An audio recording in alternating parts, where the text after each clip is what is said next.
ఈ మధ్య నన్ను తిడితే 10,000 వ్యూస్ కు గ్యారంటీ వస్తుంది. అది ఉపాధి హామీ పథకం అయిపోయింది. ఏం చేయాలి మీరు గమనించండి. నేను మాట్లాడిన వెంటనే నన్ను మెచ్చుకుంటూ పెట్టినా నన్ను తిట్టుకుంటూ పెట్టినా 10,000 వ్యూస్ కంపల్సరీ, 110%. అది అలా అష్యూర్డ్ స్కీమ్ అయ్యాను. కానీ ఇక్కడ మహిళా జర్నలిస్ట్ లో నేను నిజంగా మిమ్మల్ని మహిళా జర్నలిస్ట్ అనం, మీరు జర్నలిస్టులు అంతే. మీరేం ప్రత్యేకంగా మహిళా జర్నలిస్టులు పురుష జర్నలిస్టులు ఉండరు. జర్నలిజం అయితే మా మీద దాడిని భరించగలుగుతాం, మీ మీద దాడిని మేమే భరించలేము. అందులో మీరు భరించి ఇంత ధైర్యంగా మాట్లాడుతున్నారంటే మొదటి విజయం మనం సాధించినట్లే. ఎందుకంటే ఎందుకని వాళ్ళు ట్రోలింగ్ చేస్తున్నాడు? ఒక తులసి, ఒక వనజ, ఒక విప్లవశ్రీ, ఒక ఆస్మ, ఒక శ్రీనిధి ఇక మాట్లాడొద్దు అనేది వాడి ఉద్దేశం. మేము బహిరంగ గట్టిక బిగ్గరగా మాట్లాడతాం, ఏం చేసుకుంటూ చేసుకోపో అన్నాం. సో ఇది మొదటి విజయం. ఇప్పుడు మనం చర్చించాల్సింది what is to be done. ఏం చేయాలి? ఏం చేయాలంటే ఇంకా బిగ్గరగా మాట్లాడాలి. ఇది మొదటిది. ఎంత బిగ్గరగా మాట్లాడాలి? వాడు నిలబడేలా మాట్లాడాలి. ఎంతకాలం మాట్లాడుతుందా ట్రోలింగ్ చేస్తాడు, ఎప్పుడోసారి ఓపిక నశిస్తాడు కదా. ఫార్చునేట్లీ మనలాంటి వాళ్ళు పెరుగుతున్న కొద్దీ వాడికి టైం కూడా సరిపోదు, డిస్ట్రిబ్యూట్ అవుతుంది. క్షేత్రగణితం, మెన్సురేషన్, నలుగురు ఉన్నప్పుడు వాళ్ళందరూ నలుగురు మీద పడతారు. 40 మంది అయితే 40 మంది మీద పడతారు. 400 అయ్యారనుకోండి, మనం డిస్ట్రిబ్యూట్ అయిపోయి మన మీద ఆడు తగ్గుతుంది. అందువల్ల మనం మరింత ఎక్కువ మందిని సృష్టించే పని మనం చేయాలి. అందుకు మీరు నిజంగా మిమ్మల్ని అభినందిస్తున్నారు. ఎందుకంటే మీరు ధైర్యంగా ఉండడం. డిఆర్ మంకేకర్ అనే గొప్ప సంపాదకులు నో మై సన్ నెవర్ అని జర్నలిజంలోకి వచ్చే కొడుకును ఉద్దేశించి ఆ రోజుల్లో బుక్ రాశాడు. కానీ ఆ రోజుల్లో జర్నలిస్టుల స్థితిగతుల గురించి ఆలోచించి రాశాడు, ఈ ట్రోలింగ్ కాదు. సో ఈ రోజు ట్రోలింగ్ చూసి కూడా నో మై డాటర్ నెవర్ అనే దశ వచ్చింది. ఎస్ మై సిస్టర్ ఆల్వేస్ అని చెప్పాలి. అలా మనము వందలాది మంది జర్నలిస్టులను తయారు చేయడం వల్ల ట్రోలింగ్ ఆపడం కాదు, ట్రోలింగ్ విల్ బికమ్ కాస్ట్లీ. ఎందుకంటే మన 500 మంది ట్రోల్ చేయాలని వాడు ఎక్కువ మంది పెట్టుకోవాలి. దీన్నే ఇప్పుడు అసిమెట్రిక్ వార్ఫేర్ అంటారు. ఇరాన్ వాడు సాధించింది అదే కదా. They have to impose cost on them. వాడి ఖర్చు పెరగాలి, వాడి పని పెరగాలి, అప్పుడు వాడు ఎక్కడో కానీ ఆగుతాడు.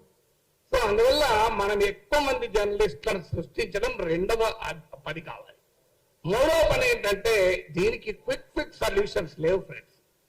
నా రిక్వెస్ట్ ఏంటంటే ఇక్కడ ఉన్న చాలా మంది పెద్దలు ఉన్నారు, రామచంద్రమూర్తి గారు, శ్రీనివాస్ గారు, నారాయణ గారు, మీరు ఇనిషియేటివ్ తీసుకోవాలని నా విజ్ఞప్తి.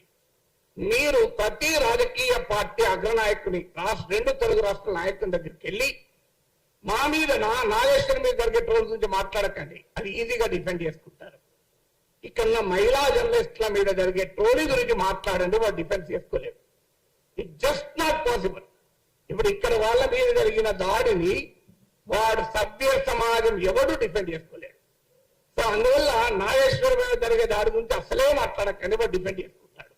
సో అందువల్ల మహిళా జర్నలిస్టుల పైన దాడిని ఇలాంటి పోస్టర్లు తీసుకెళ్లి చూపెట్టి ఇది మీ వాళ్ళు చేస్తున్నారు, ఇలా నేను కొన్ని తీసుకెళ్లి పంపించాను. అప్పుడు వాళ్ళు ఏమన్నారంటే సార్ మా పార్టీ వాళ్ళు కాదు, మా పార్టీ మీద వ్యతిరేకత రావడానికి మా ప్రత్యర్థులే మీ పైన ఇలా చేస్తున్నారని చెప్పారు.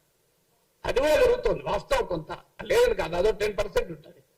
సో అందువల్ల అన్ని రాజకీయ పార్టీలు, 2 తెలుగు రాష్ట్రాల్లో ఉన్న రాజకీయ పార్టీల నాయకులు, తెలంగాణ వాళ్ళు, ఆంధ్రప్రదేశ్ నాయకులు కూడా హైదరాబాద్ లో ఉంటారు వీకెండ్ కనుక, కరోనా కూడా సులభమే, అందరినీ కలిసి ఇంకో ఉమెన్ జర్నలిస్టుల పైన ఇలా ట్రోల్ చేస్తున్నారు. ఇది శాంపుల్ మాత్రమే, మీరేమంటారు అని అడగాలి. ఇది మొదటిగా మనము చేయాల్సిన మొదటి పని. ఇది అన్ని పార్టీలు తరతమ తేడాలు లేకుండా అన్ని రాజకీయ పార్టీలను కలవాలి. ఆ తర్వాత ఏం చేయాలి? 4వ సొల్యూషన్, ఇలాంటి ఒక రౌండ్ టేబుల్ పెట్టి అన్ని పార్టీల నాయకులను పిలిచి వాళ్ళ ముందర చర్చ పెట్టాలి. సో వాళ్ళు ఎంత లోపల ఈ పని చేయించినా బయట వచ్చి సమర్థించుకోరు, ఇంపాసిబుల్. ఇంకా మన సమాజం అంతా అనాగరికంగా కాలే, ఇంకో 10 ఏళ్ళు పడుతుంది. ఇలాంటి వ్యవస్థ ఇట్లే కొనసాగుతూ 10 ఏళ్ల తర్వాత బహిరంగ కూడా సమర్థించుకుంటారు.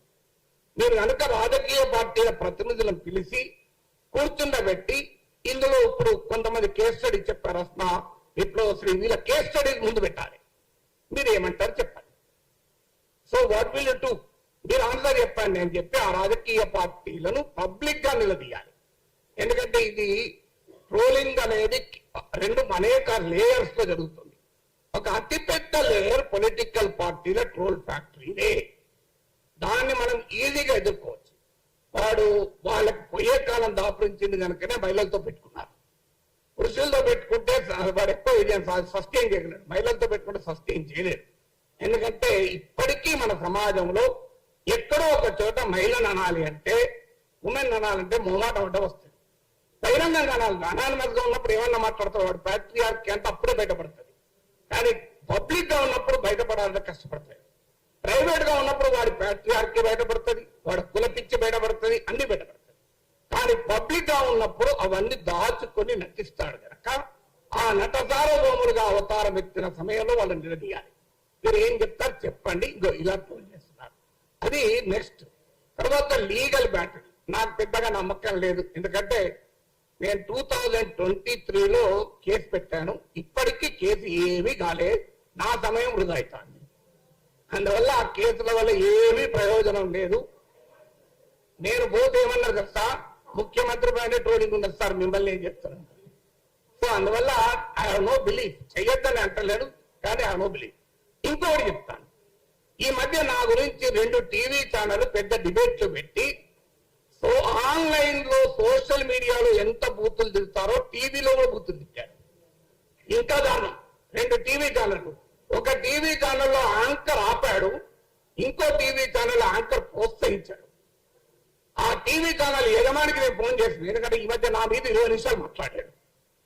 20 నిమిషాలు ఆయన పాపులర్ కామెంటరీలో నా గురించే మాట్లాడాడు, దేశంలో ఏ సమస్య లేనట్టు. నేను ఫోన్ చేసి అడిగాను, నువ్వు అద్భుతంగా విశ్లేషణ చేశావు, కానీ ఒక్క మాట అయినా ఇంత నీచంగా నాగేశ్వరరావు తప్పని అనే ధైర్యం ఎందుకు చేయలేకపోయావు అన్నా. పోనీ నీవు కేసులు పెట్టినందుకు రైట్ అని చెప్పుకునే ధైర్యం ఎందుకు చేయలేకపోయావు చెప్పండి అన్నా. తప్ప నువ్వు అనాలన్న ధైర్యం చేయాలి, పోనీ రైట్ అన్న ధైర్యం చేయాలి, నాకు అభ్యంతరం లేదు. అంటే ఆ కేసులతో ఏమవుతుంది, నా మీద కూడా ట్రోలింగ్ జరుగుతుంది అంటాడు. సో అందువల్ల దయచేసి ఇక్కడున్న జర్నలిజం పెద్దలకు నా విజ్ఞప్తి ఏంటంటే, ఇది ఆన్లైన్ మీడియా కాదు, మెయిన్ స్ట్రీమ్ మీడియాలో కూడా అతి నీచంగా నా పైన 1 hour డిబేట్ పెట్టి చర్చించారు. So can you imagine, main stream debate లో నీచంగా వ్యక్తిగతంగా మాట్లాడారు. కానీ దాన్ని ప్రోత్సహించినారు ఆ టీవీ ఛానల్స్. సో ఈ దూరం నాతో మొదలైంది. మీరు చూడండి, భవిష్యత్తులో ఈ టీవీ ఛానళ్లు కూడా ఆ ట్రోల్ ఆర్మీల ఎక్స్టెన్షన్ లే. మనందరికీ తెలుసు ఈ ట్రోల్ ఆర్మీలను ఏ రాజకీయ పార్టీలు పోషిస్తున్నాయో ఆ టీవీ ఛానళ్లను కూడా అవే రాజకీయ పార్టీలు పోషిస్తుంది. ఇందులో అనుమానం లేదు. అందువల్ల వాళ్ళు కూడా అదే పని చేస్తున్నారు. అందువల్ల వారి యాజమాన్యాల పైన కూడా ఒత్తిడి తేవాలి. డిబేట్ పెట్టండి. ఎవరన్నా మేమన్న మాటలు కనిపిస్తున్నది, ఇది ఎంతన్నా డిబేట్ పెట్టండి. కానీ మీకు ఎవరిచ్చారు అధికారం నీచంగా వ్యక్తిగతంగా మాట్లాడటానికి? కనీసం ఆ డీసెన్సీ అన్న టీవీ ఛానల్ పాటించాలి కదా, అట్లీస్ట్ మెయిన్ స్ట్రీమ్ మీడియా అన్న పాటించాలి కదా. పోనీ ఆన్లైన్ అంటే అనానిమస్, వాడు ఎవడో తెలియదు. కానీ టీవీ ఛానల్ తెలుసు కదా మనకు. వాళ్ళు నాతో కూడా డిబేట్లు పెట్టిన యాంకర్లే కదా. మళ్ళీ విచిత్రం ఏంటంటే, మరి ఎలా మాట్లాడాలి? వాళ్ళు రాజకీయ పార్టీ అధికార ప్రతినిధులను పిలిపించి ఆ అధికార ప్రతినిధుల చేత నీచంగా తిట్టిస్తున్నారే. ఈ టీవీ ఛానల్ కన్నా సిగ్గుండాలి కదా. సో ఎందుకు ఈ మాట చెప్తున్నా అంటే, మెయిన్ స్ట్రీమ్ మీడియాలో కూడా ఈ ట్రోలింగ్ ఎగబాకుతోంది. ఈ ధోరణి రాబోయే కాలంలో మరింత ప్రమాదకరంగా మారుతుంది. ఎందుకంటే ఇక నెక్స్ట్ ఏం చేయాలి, ఇవన్నీ మనం what is to be done అనే దాంట్లో ఏం చేయాలి అంటే, సమాజానికి sunlight is the best disinfectant అన్న సుప్రీం కోర్టు. అంటే మనం ఇంకా ఎక్కువ మాట్లాడడం వల్ల మాత్రమే. ఓ తత్వవేత్త అంటాడు, నిలబడితే నీవు నిలబడి